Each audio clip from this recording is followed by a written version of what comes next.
Hello board students, myself Deepika Shahi और मैं आपको बताने वाली हूँ कि आप लास्ट के 2-3 महीने में पढ़ के हिंदी और इंग्लिश में 90 अबव मार्क्स कैसे ला सकते हो। तो सबसे पहले तो मैं आपको ये बता दूँ कि मैं कोई प्रोफेशनल टीचर नहीं हूँ, मैं आपकी सीनियर हूँ और मैं अपने एक्सपीरियंस के बेसिस पे बताने वाली हूँ कि कैसे मैंने ऑनलाइन पढ़ के लास्ट के 2-3 महीने में और 90 अबव मार्क्स हिंदी इंग्लिश में सिक्योर करा था। तो मैं आपको अपनी स्ट्रेटजी बताने वाली हूँ। So let's begin. सबसे इम्पॉर्टेंट है आपका समरी करना इस टाइम पे, क्योंकि आपके पास 2-3 महीने ही बचे हैं तो आपके पास समरी करने के अलावा कोई ऑप्शन बचा नहीं है, क्योंकि आप हर एक चैप्टर को स्टार्टिंग से बिल्कुल भी नहीं पढ़ सकते हो, आपके पास इतना समय नहीं है। समरी करने के लिए आप ऑनलाइन भी समरी देख सकते हो, क्योंकि ऑनलाइन मैंने देखा था और ऑनलाइन बहुत सारे अच्छे अच्छे एजुकेटर्स हैं जो समरी वाले वीडियोस डालते हैं हिंदी इंग्लिश के। मैंने धीरज भैया का देखा था और इजी स्टडी क्लासेस का भी देखा था। ये लोग काफ़ी अच्छा कंटेंट डालते हैं, इनकी समरी अच्छी होती है। सेकंड पॉइंट ये है कि आपको अपने खुद के लैंग्वेज में समरी को लिखना होगा, क्योंकि खुद की लैंग्वेज में इसलिए ताकि जो एग्जामिनर है जो आपकी कॉपी को चेक कर रहा है उसे ऐसा नहीं लगे कि आप सब कुछ रट के आके और बिल्कुल लिख दिए हो। तो अपने लैंग्वेज में लिखने के लिए समरी को सुनने के बाद आपको उसको अपनी लैंग्वेज में प्रेजेंट करना होगा और उसे अपने शब्दों में उसे अच्छे से रिप्रेजेंट करना होगा, ताकि ऐसा लगे कि आप उसे खुद से लिख रहे हो, आप अपने दिमाग से लिख रहे हो। तो अपने लैंग्वेज में लिखना इसलिए इम्पॉर्टेंट है। तीसरा चीज़ है कि आपको उसमें इम्पॉर्टेंट पॉइंट्स को हाईलाइट करना होगा, यानी जब आप समरी लिख रहे हो उस समय आप उसमें जो भी आपको इम्पॉर्टेंट लगे उन पॉइंट्स को हाईलाइट करो। उसके लिए आपको एक अलग कॉपी तो बनाना ही होगा जिसमें आप सिर्फ हिंदी और इंग्लिश के समरी को लिखो और अपनी लैंग्वेज में लिखो और उसमें इम्पॉर्टेंट पॉइंट्स को हाईलाइट करो। 4 point is increase your word power, यानी कि आपको अपने वोकैब को इंक्रीज़ करना होगा। मतलब ये कि जो भी इंग्लिश के बुक्स में अच्छे अच्छे वर्ड होते हैं, जो एक्चुअली जो बुक के पीछे में भी दिए होते हैं वोकैब वर्ड होते हैं, जो जिन्हें शायद वर्डेड कहा जाता है, पीछे में होते हैं जिन्हें याद करने के लिए टीचर्स देते हैं।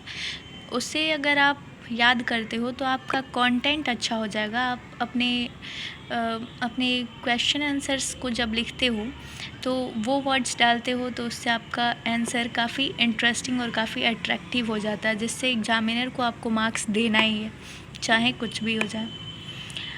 अब 5th पॉइंट की बात करें कि राइटर नेम क्योंकि हर एग्ज़ाम में आता है और पाँच नंबर तो इससे श्योर उठता है, और राइटर नेम को याद करना कोई बहुत टफ़ नहीं है। हमारे यूट्यूब पे आप देखोगे बहुत सारे एजुकेटर्स डाल के रखे हुए हैं easy tricks to learn writer name, और उन ट्रिक्स के थ्रू मैंने याद किया था, आप भी याद कर सकते हो।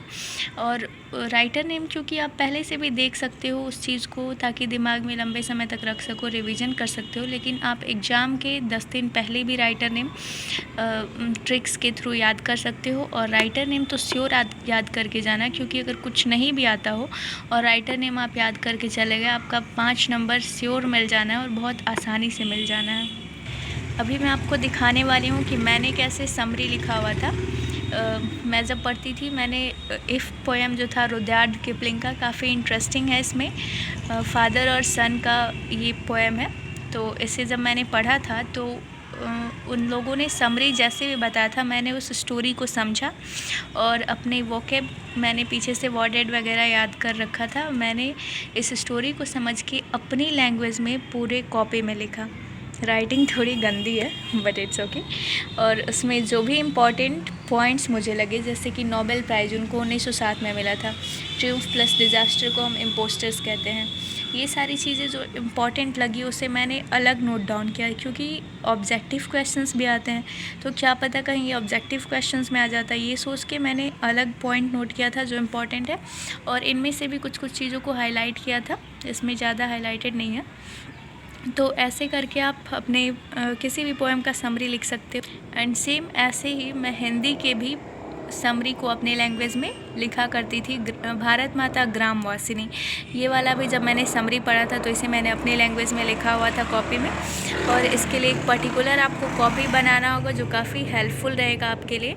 कॉपी बना लोगे तो आप इस चीज़ को एग्ज़ाम के 10 दिन पहले भी देख सकते हो, 10 दिन पहले खोल के, और आप इसे देख सकते हो कि आपको क्या इम्पोर्टेंट है, क्या इम्पोर्टेंट नहीं है। आपने जिस चीज़ को, क्योंकि आपने अपने लैंग्वेज में लिखा है तो एक बार तो आपका ये हो ही गया, क्योंकि आपका जब आपने पढ़ा था उस टाइम पे आपने एक समरी नोटबुक बनाया, जिसकी वजह से आप उस चीज़ को एक बार कर लिए, प्लस आप लिख भी लिए, जिससे आपकी थोड़ी बहुत राइटिंग भी इम्प्रूव हो गई, प्लस आपको लिखने के लिए जो भी मात्रा वगैरह में हम लोग मिस्टेक करते हैं वो सारी चीज़ें यहाँ पे कम हो गई।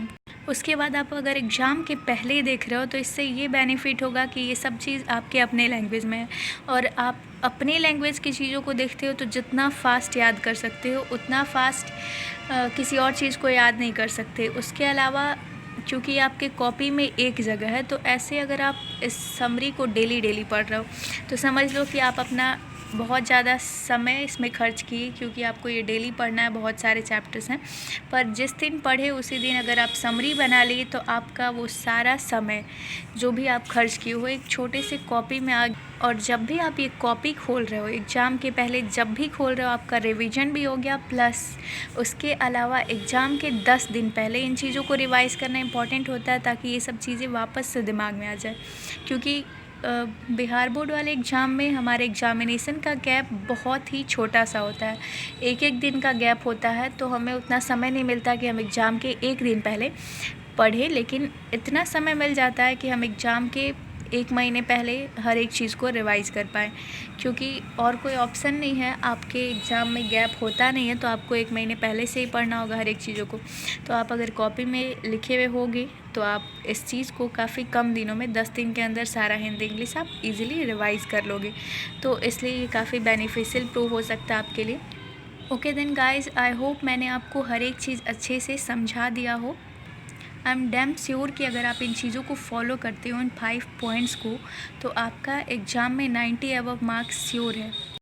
एंड मैं आपको बता रही हूँ, हिंदी इंग्लिश में मार्क्स लाना काफ़ी आसान होता है, प्लस ये आपका एक स्कोरिंग सब्जेक्ट है जो आपके बोर्ड एग्ज़ाम के मार्क्स को काफ़ी इंक्रीज़ कर देता है, क्योंकि इसमें आपको ज़्यादा दिमाग भी नहीं लगाना होता है। ये आपको बहुत अच्छे मार्क्स ला कर दे सकता है बोर्ड एग्ज़ाम में। सो मैं आपको सजेस्ट करूँगी कि आप इन चीज़ों को फॉलो करें। अगर आपको लगता हो कि मेरे वीडियोज़ से आपको कुछ बेनिफिट हो रहे हैं तो प्लीज़ मेरे चैनल को लाइक करें, शेयर करें एंड सब्सक्राइब करें। Till then take care and bye bye.